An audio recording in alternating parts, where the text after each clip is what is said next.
The Muslim Ummah stands at a crossroad today. There are many reasons for it. These have failed to unite the Ummah. Their policies have been rather divisive.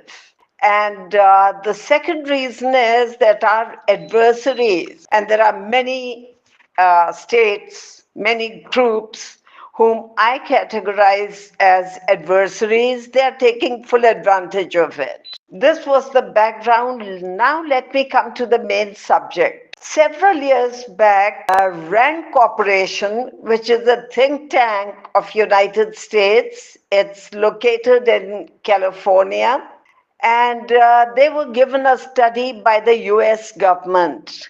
The US government had just invaded Iraq, and a few years before that, or a few months before that, they gave RAND Corporation a project. The idea was to study how US could defeat the Muslim world.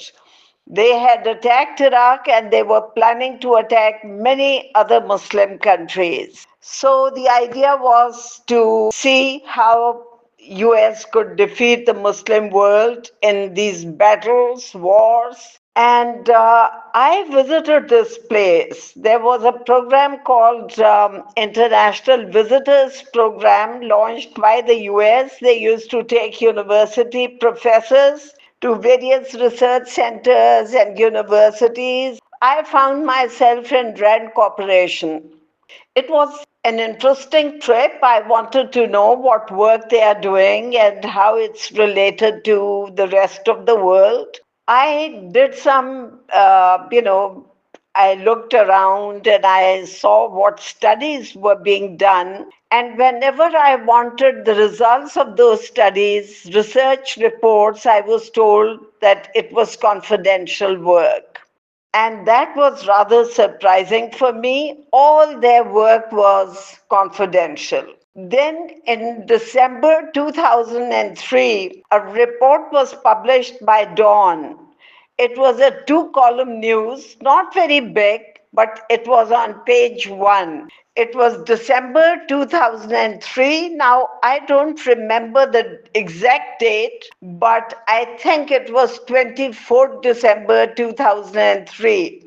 And the report, brief report, it was a very extensive report, but Dawn published a very small version of it in the form of news item on page one. The advice of RAND Corporation was that the US government should exploit sectarian and ethnic disputes, conflicts in the Muslim world. Where they existed, they should be fully exploited by the US for its own policy ends, and where they did not exist, then they can be created, they should be created. According to RAND Corporation, that was the only method in which they could defeat the Muslim world. Now, this was very revealing. I thought about it for many days. What is RAND Corporation trying to do? Why are they giving this advice to the US government? And naturally, it was very obvious that they were trying to create conflicts in the Muslim world, maybe civil war or interstate disputes. And where they did not exist, the US government was advised to create them. When the policy was implemented for the first time in Iraq, and you would recall all the sectarian disputes in Iraq, it was shocking because they killed. I blame United States occupation forces for that. They would kill a Shia Iraqi scientist, physicist one day, and 2-3 days after that, they would kill a Sunni scientist, maybe a chemist, a PhD in chemistry, after killing the PhD in physics. And it was shocking. I knew that the Iraqis were not doing this to each other, and I was quite sure that it was the US forces, occupation forces, which were doing that. I got a chance to talk to Iraqis in a seminar, and they confirmed my fear. They said that everyone in Iraq knew that Sunnis and Shias were not killing their scholars. Actually, it was the US occupation forces who wanted to kill all the scientists. Some social scientists were also killed, but the main emphasis of the American occupation forces was on killing scientists of the two sects. Then, you see, if you look at US goals in Iraq, if you explore what was being done, some people are left with a perception that United States supported the Shias in Iraq. But that does not mean that they are friends of Shias or that they have any love for Shias. Come to the civil war in Syria. They have created turmoil in Syria, and this time they seem to be supporting Sunnis. They have no love for Sunnis. The idea is only to make Shias and Sunnis fight against each other. Sometimes Americans, of course, the Americans carry on these proxy wars. Sometimes they support the Sunnis, sometimes they support Shias, although I think they hate both of them. They don't have any love. In Iraq, they supported the Iraqi Shias because it suited them. A few years after that, they created turmoil in Syria. President Bashar al Assad had to leave, and they started, it seems like they supported the Sunnis. Another very interesting point is that they accuse Iran and all genuine Islamic parties of promoting terrorism.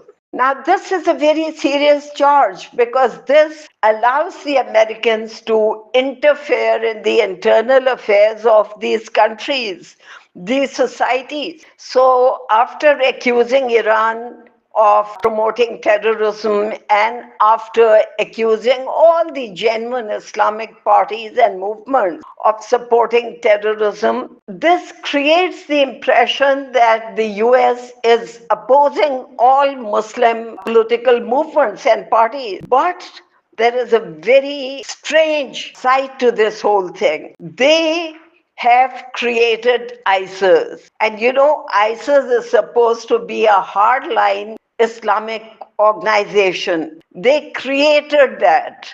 And there are statements given by Hillary Clinton when she was Secretary of State. She openly said that the Americans created ISIS, and it's also called Daesh. The other name of ISIS is Daesh. Now, why did they create that? They want to make Muslims fight among each other. These ISIS has never killed a Zionist occupation soldier. They keep killing other Muslims. And Hillary Clinton took full responsibility for it. They also created Islamic organizations to fight against the Soviets in Afghanistan. At that time, I thought that in order to drive the Soviets out of Afghanistan, they are playing this game. I considered it to be not a very good approach.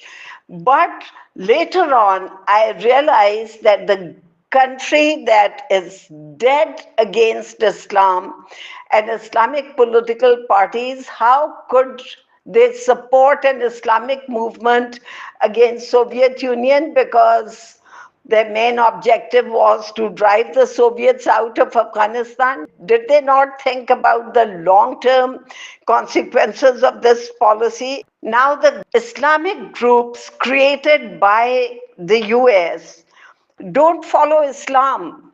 They only appear to be Muslims. As far as appearance is concerned, they appear as Muslims.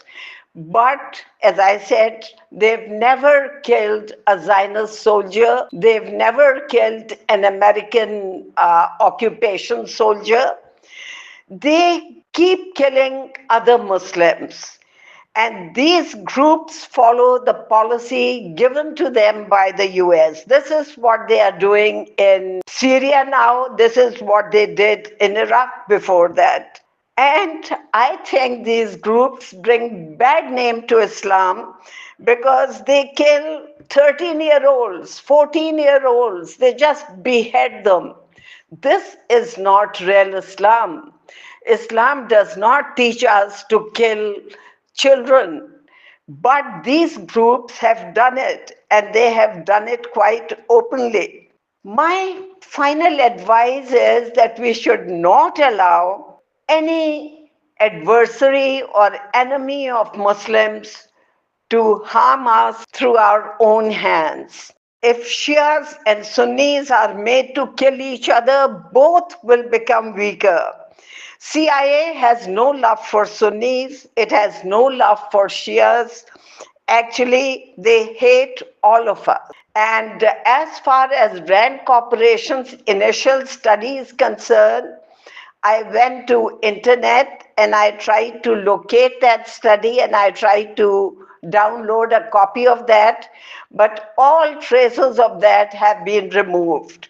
However, if you want to go and check whether what I told you is correct or incorrect, you can get an old copy of Dawn.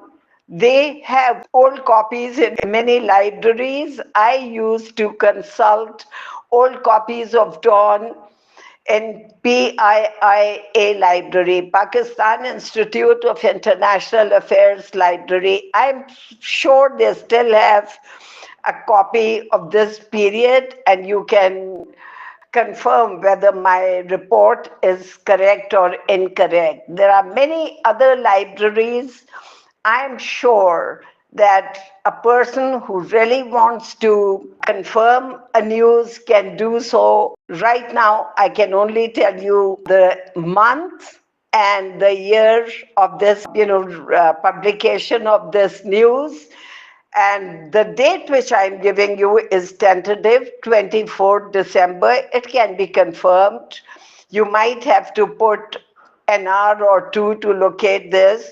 But I consider this to be a serious matter. The Muslim world really stands at crossroads, and we are the only people who can save our Ummah from a catastrophe. Thank you very much.